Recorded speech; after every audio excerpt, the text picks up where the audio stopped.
Start the video. All right, Reddit. You'll have to get some snacks because this shit gets wild. After 5 years of marriage, I realized I was a backup plan for my wife. She settled for me while screwing someone else in her mind. But I made sure she regretted wasting my time.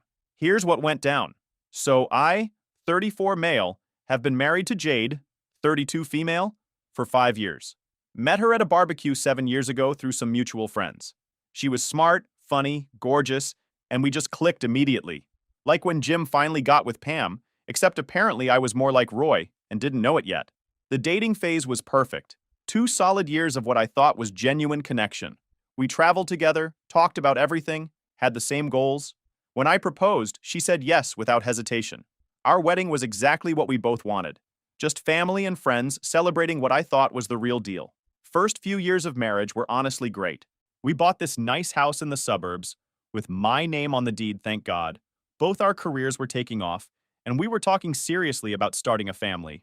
I'm talking paint samples for the nursery level of serious. We had our routines down. I'd handle the lawn and grilling duties.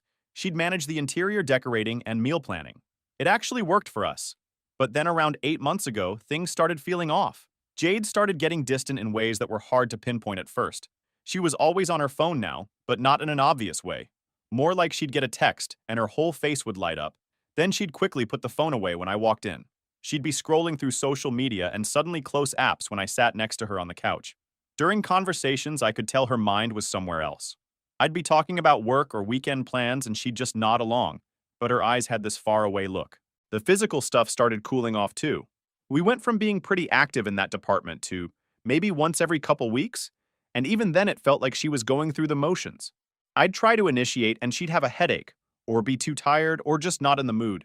When we did have sex, it was different. Like she was physically there but mentally checked out. I tried bringing it up a few times, asking if everything was okay, if work was stressing her out. She'd brush me off every time, saying she was just dealing with some project deadlines or office drama. I believed her at first because her job in marketing could be pretty demanding. But the distance kept growing, and I started feeling like I was living with a roommate who occasionally shared a bed with me. The worst part was how normal she acted in public.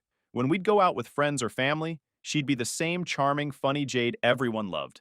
She'd hold my hand, laugh at my jokes, play the perfect wife role.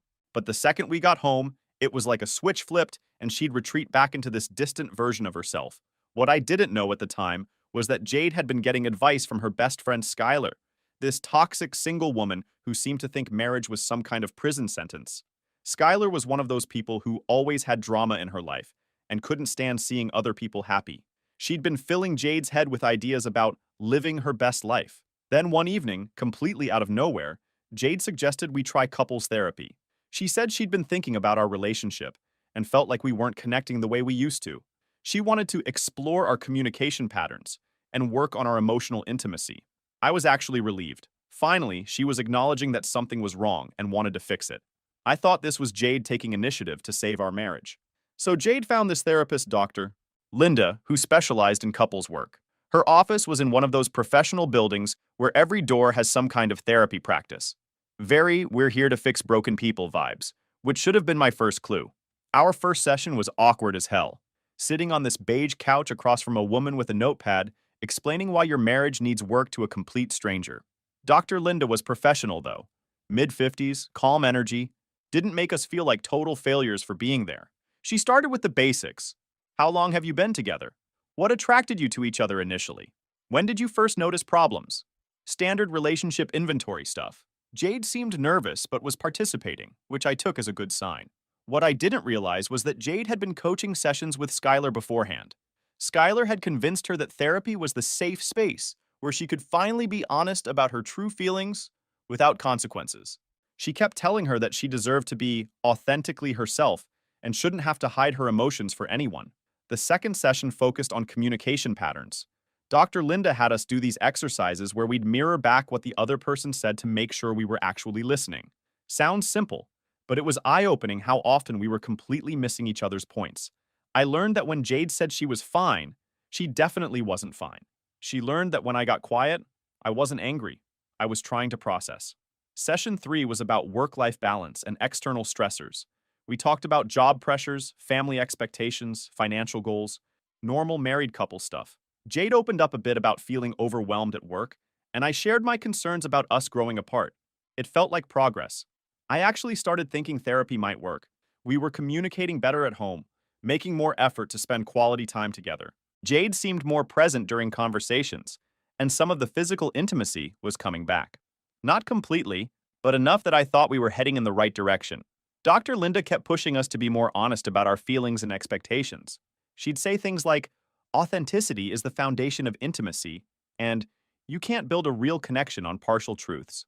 At the time, I thought she was talking about better communication and being more open about daily frustrations.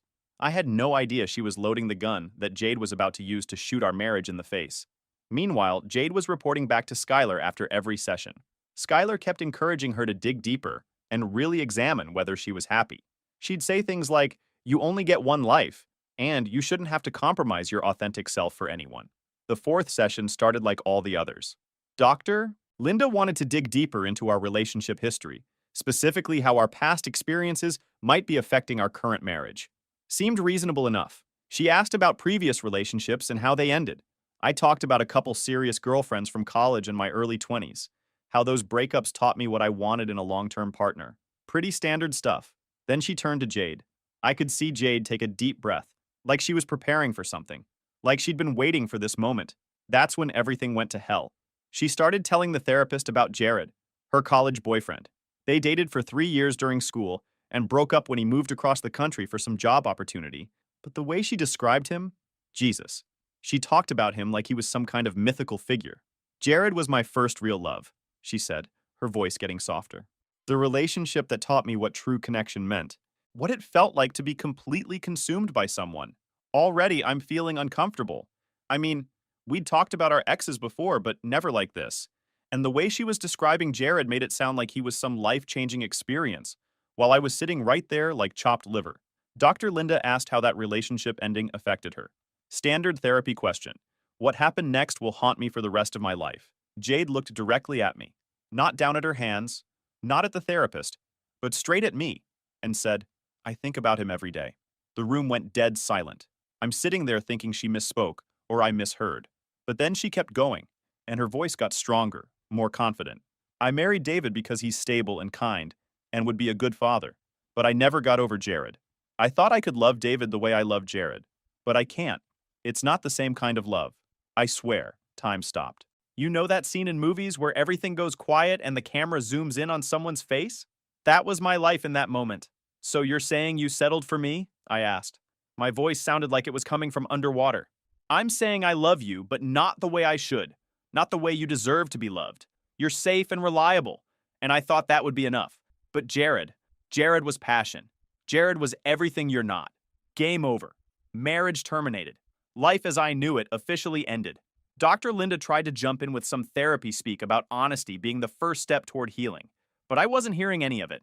My wife had just told me that our entire marriage was built on a lie, that for 5 years, while I thought we were building a life together, she was thinking about another man every single day. Every anniversary, every vacation, every time we talked about our future kids. She was comparing me to someone else and finding me lacking. Every time we were intimate, every time she said she loved me, every time she smiled at me across the dinner table, she was wishing I was someone else. I stood up and walked out without saying another word. Jade called after me, but I kept walking. Got in my car and just drove around for 3 hours, trying to process what had just happened. When I finally went home, Jade was waiting in the living room with this weird expression on her face. Not guilty, not apologetic, almost relieved. Like she'd finally gotten some huge weight off her chest. She tried to explain herself, saying the therapist had encouraged complete honesty and that admitting the truth was supposed to help us work through our problems. She said she felt liberated by finally being authentic about her feelings. I do love you, David, just differently than I love Jared. Maybe we can figure out how to build something real from here, now that everything's out in the open. I told her there was nothing to figure out. If she'd been thinking about another man every day of our marriage, she'd been emotionally cheating on me for 5 years. I deserve to be with someone who chose me first, not someone who settled for me because I was the safe option. That's when Jade got defensive. Really defensive. You're being dramatic and sensitive, she said. Lots of people marry someone different from their first love. That's called being mature and practical. I chose you for good reasons. Good reasons? I asked. Like what, my credit score? Don't be ridiculous. I chose you because you're stable and you'd be a good provider and father. That matters more than some juvenile obsession with passion. The entitlement in her voice was unbelievable. She was talking about marrying me like it was some kind of business decision, and I should be grateful she'd made the practical choice. That weekend, I called my brother Sean and told him everything. Sean's 3 years older than me and has zero filter when it comes to calling out stupidity. Wait, let me get this straight, he said. She suggested therapy so she could officially tell you that you're her participation trophy husband. Pretty much. And she thought you'd be cool with that? Apparently. Bro, your wife might actually be insane. Like, clinically insane. Leave it to Sean to sum up the situation perfectly. But I wasn't done getting kicked in the teeth yet, because Jade's grand plan was just getting started. After Jade's therapy confession, I knew exactly what I needed to do. While she was at work the next Monday, I called a divorce attorney and got the ball rolling. Virginia is a no-fault state, so I didn't have to prove anything beyond irreconcilable differences. Since we didn't have kids and the house was in my name only, the attorney said it should be pretty straightforward. Jade had been acting like her authentic confession was some kind of breakthrough that would bring us closer together. She kept trying to have these deep conversations about our new foundation of honesty and how we could build something real now. Meanwhile, I was planning to blow up her entire world. The papers were ready by Thursday. I had them served to her at work, right in the middle of her weekly team meeting. Figured if she wanted to be dramatic, I'd give her some real drama to work with. I was at my brother Sean's place when she called. I could hear her screaming through the phone from across the room. "What the hell is this, David?" "Divorce papers," I said calmly. I thought that was pretty obvious. "You can't just divorce me. We're in therapy. We're working on things." "No, Jade. You confess to thinking about another man every day of our marriage. There's nothing to work on." She completely lost it. Started crying hysterically about how I was being rash and not giving the process a chance. She said therapy was supposed to help us work through difficult emotions, not end our marriage. I was being honest like the therapist said. You can't punish me for being honest. She thought admitting she settled for me was some kind of gift I should be grateful for. Sean grabbed the phone. "Hey Jade, it's Sean. Quick question. Are you actually surprised that telling your husband he's your second choice didn't go over well? Don't interfere between us. This is between me and David." "Not anymore, it's not. You just got served, sweetheart. Maybe next time don't suggest therapy as a way to confess you're not actually in love with your husband." I took the phone back. Jade was sobbing now, saying she couldn't believe I would do this to her without warning. "You didn't warn me that our entire marriage was a lie," I said. "Fair's fair. But the real fun was just getting started. See, the house was mine. Bought it before we got married and never added her name to the deed. So along with the divorce papers, I also served her with a 30-day eviction notice. When she got home that night, she was a complete wreck. Mascara everywhere, hair all messed up. "You can't kick me out of my house." "It's not your house, Jade. Check the deed." She started ranting about how cruel I was being, how she had nowhere to go, how I was destroying her life. That's when I dropped the next bomb. "Oh, and Sean's going to be staying here for the next month." Sean had been going through his own stuff. His lease was up and he was between apartments anyway. Perfect timing. "Are you freaking kidding me? You're bringing your brother to what, humiliate me?" "Nah," Sean chimed in, carrying his bags through the front door. "I'm just here for the entertainment value. This is better than cable." The look on Jade's face was priceless. She'd gone from thinking she was in control of the situation to realizing she was completely screwed in about 24 hours. Jade tried calling her parents, but they lived in Florida and couldn't help much. She tried calling some friends, but most of them were mutual friends who were pretty shocked by the whole situation. The only person who was fully supportive was Skylar, her best friend who'd encouraged this whole therapy confession in the first place. Skylar kept telling Jade that I was being emotionally abusive and that she deserved better, which was rich considering Jade had just admitted to emotionally cheating on me for 5 years. The next few weeks were tense as hell. Jade would stomp around the house, slamming doors and having loud phone conversations with Skylar about what a terrible person I was. Sean found the whole thing hilarious. "It's like watching a reality show," he said one morning, while Jade was having a meltdown in the kitchen. "Except the main character is completely delusional. She keeps acting like I'm the bad guy," I said. "Bro, she basically told you that you're the human equivalent of a participation trophy and then got mad when you didn't want to display it proudly on your shelf. That's my brother. Always knows exactly how to put things in perspective." But the real entertainment came about 2 weeks into Jade's eviction countdown. I came home from work to find Skylar sitting in my living room like she owned the place. She was sprawled across my couch, drinking what looked like my beer, giving me this smug look like she was about to drop some wisdom on me. "We need to talk," Skylar announced before I'd even put my keys down. "No, we don't," I said. "And you need to leave." "David, you're being completely unreasonable about this whole situation. Jade made one mistake in therapy, and you're destroying her entire life over it." I looked around for Jade, but she was nowhere to be seen, probably hiding upstairs while she sent her attack dog to fight her battles. "One mistake?" I asked. "She admitted to thinking about another man every day of our marriage." "So what? Everyone has fantasies. That doesn't mean anything." Sean walked in from the kitchen at that moment, took one look at Skylar, and grinned. "Oh, this should be good. Let me guess. You're here to explain why David should be grateful his wife settled for him." "I'm here to tell him he's being a vindictive asshole," Skylar shot back. "Jade was being honest about her feelings, and instead of working through it like an adult, he's throwing her out on the street." "Working through it?" I said. "She told me I was her consolation prize. What exactly am I supposed to work through? How to be okay with being someone's backup plan?" "Oh, boo-hoo," Skylar said, rolling her eyes. "So your ego got bruised. That's what marriage is. Compromise and accepting that you're not perfect." Sean sat down across from her. "Lady, I gotta ask, are you actually this stupid, or is this some kind of performance art?" "Excuse me? I mean, you convinced your friend to blow up her marriage by confessing she never loved her husband, and now you're here trying to convince him he should be cool with it. It's like watching someone try to sell fire insurance to a house that's already burned down." Skylar turned red. "Jade does love David. Just because it's not some fairy tale romance doesn't mean it's not real." "You're right," I said. "It's not a fairy tale. It's not even a participation trophy. It's more like a tax write-off, something you keep around because it's useful." "That's not fair."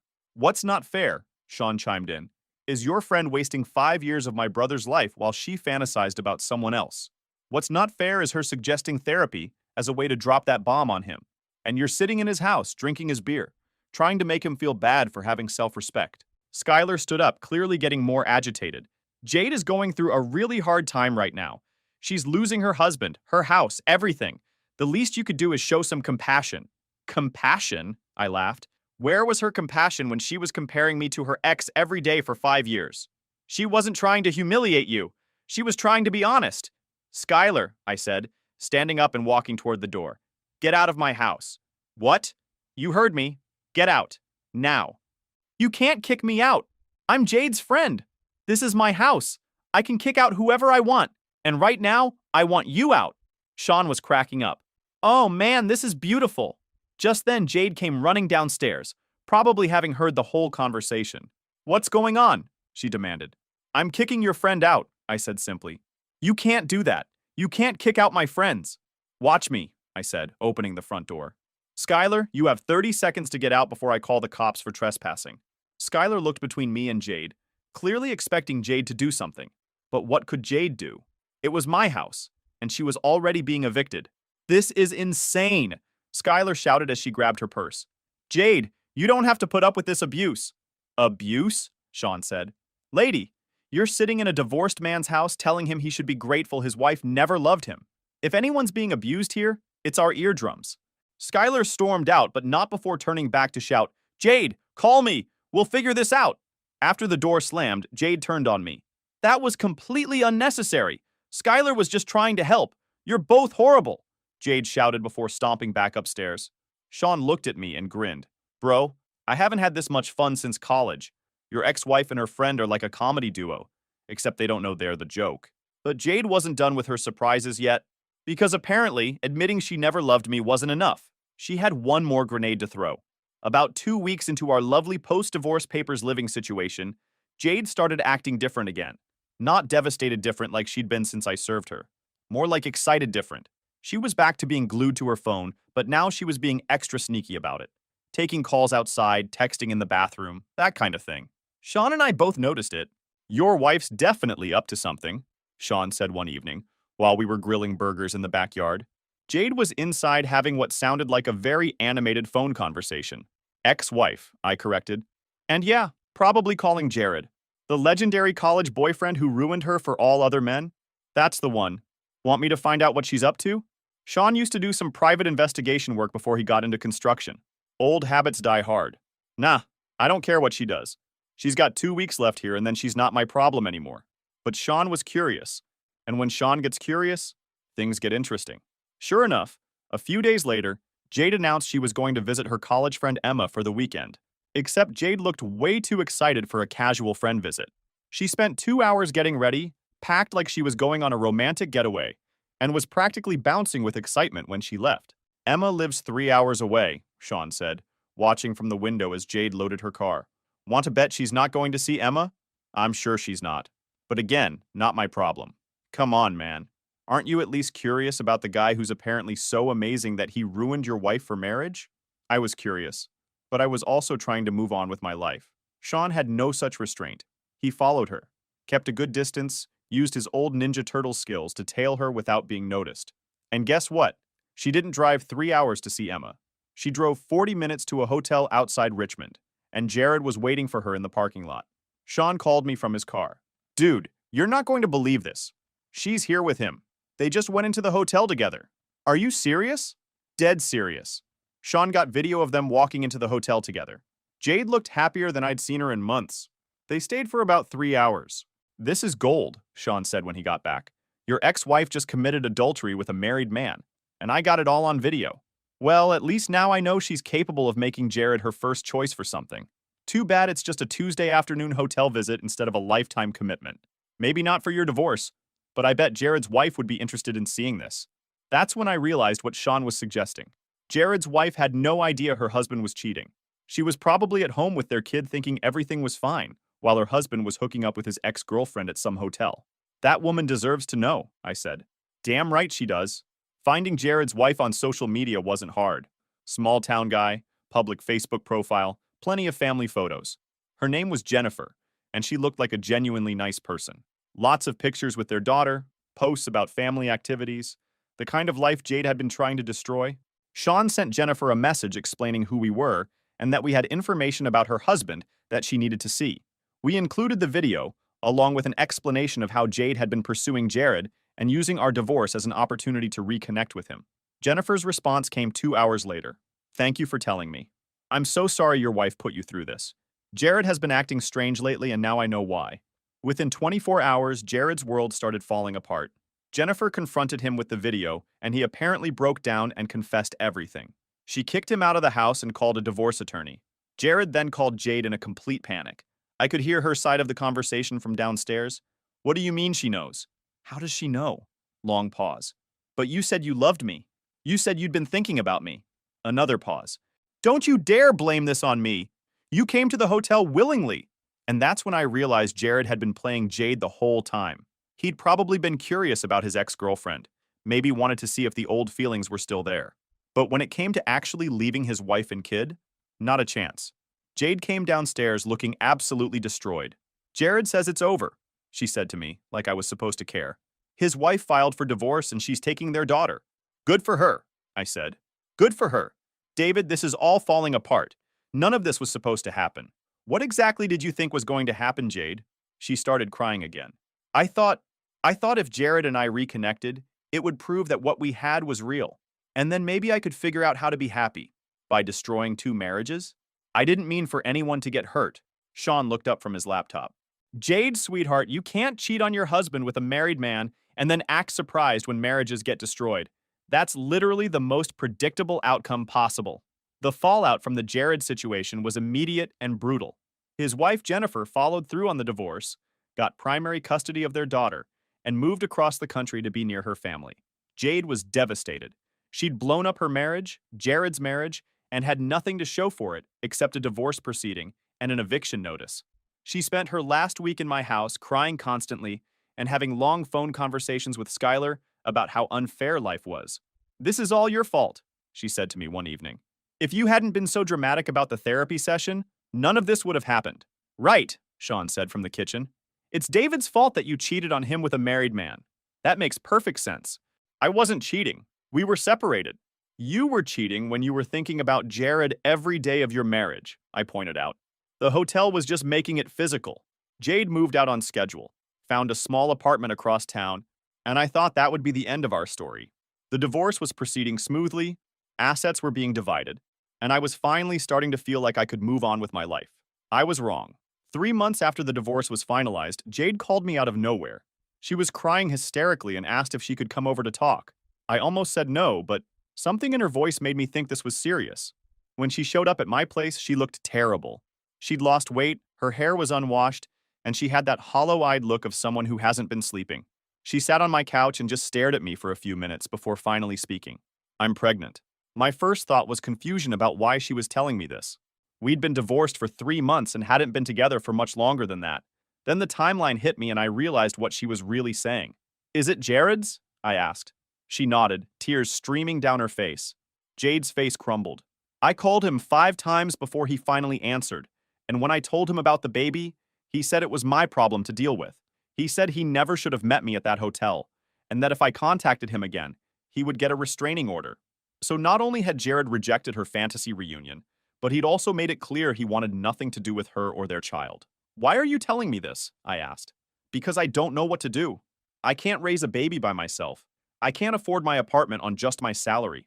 I've ruined everything and I don't know how to fix it. The entitlement was still there, even in her desperation. She thought this was somehow my problem to solve. Jade, you made these choices. You chose to pursue a married man. You chose to create this situation. I can't fix this for you. But we were married for 5 years, she said desperately. Doesn't that mean anything? Can't you help me figure this out? I told her that our marriage had meant everything to me, which was exactly why I divorced her when I found out it meant nothing to her. She'd made it clear I was never her first choice, and now that her first choice had rejected her, she couldn't come running back to me for support. She begged me to reconsider, saying she'd learned her lesson and realized how good our marriage had been. She said she understood now that what she had with Jared was just a fantasy, and that what we'd built together was real and valuable. But that was exactly the problem. She only realized the value of our marriage after she'd tried and failed to get something she thought was better. Then she dropped the most delusional suggestion I'd ever heard. What if we got back together? You always wanted to be a father. This could be your chance. We could raise the baby together, and it would be like a fresh start for all of us. I stared at her in complete disbelief. You want me to help you raise another man's baby? The baby you conceived while trying to destroy his marriage? The baby's innocent in all this, she said, and Jared wants nothing to do with us. You could be the father this child needs. Are you completely insane? That's when she got angry. Really angry. Started screaming about how selfish and heartless I was.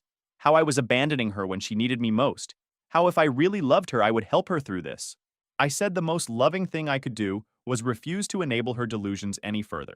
After she left, I called Sean and told him about the pregnancy and Jade's insane suggestion. Bro, your ex-wife might be the most delusional person I've ever heard of. And I've met some truly delusional people. I changed my phone number and told Jade any future communication needed to go through lawyers. I couldn't keep being her emotional support system while she dealt with the consequences of choices that had destroyed our marriage. But Jade wasn't ready to let go yet, because apparently, being pregnant and abandoned wasn't enough consequences for her actions. It's been over a year since this whole shit show started, and I wanted to give everyone a final update on how everything played out. Jade's baby was born 6 months ago. A little girl named Emma. She had no one with her at the hospital except her mother, who flew in from Florida. Jared refused to be involved in any way, and most of Jade's friends had distanced themselves after learning about the affair and pregnancy situation. Even Skylar, her toxic best friend who'd encouraged this whole mess, had backed away once things got too real. Turns out it's easier to encourage someone to live their truth when you don't have to deal with the consequences. Jade's living in a tiny apartment now, struggling with single motherhood, work, and debt from selling her car to cover expenses. The court ordered Jared to pay child support, but he lost his job after the divorce and is working at a much lower-paying position. Between supporting his first daughter and his own legal fees, there's not much left for Jade. Meanwhile, I've been doing great. Started dating someone new about 4 months ago. Her name is Catherine, and she's a teacher I met through a friend. She's kind, stable, honest, and most importantly, she makes me feel like I'm her first choice, not her backup plan. Last week, I was out with Catherine at this nice restaurant downtown when I spotted a familiar figure at the bar. Jade, looking rough around the edges, clearly drowning her sorrows in wine. She must have seen us too because she started making her way over to our table. David? She said, her voice slurring slightly. I stood up, trying to keep this from becoming a scene. How you doing? She looked at Catherine, then back at me, and I could see the wheels turning in her head. Are you dating? Jade, this is Catherine. Catherine, this is my ex-wife Jade. Catherine was polite but cool. Nice to meet you.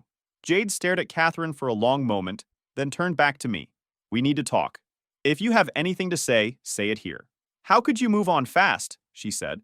What did you think? But I thought maybe when you saw how hard things have been for me, you might reconsider. I thought maybe you'd realize that we were good together. I couldn't believe what I was hearing. What exactly did you think was going to happen? That's when she completely lost it.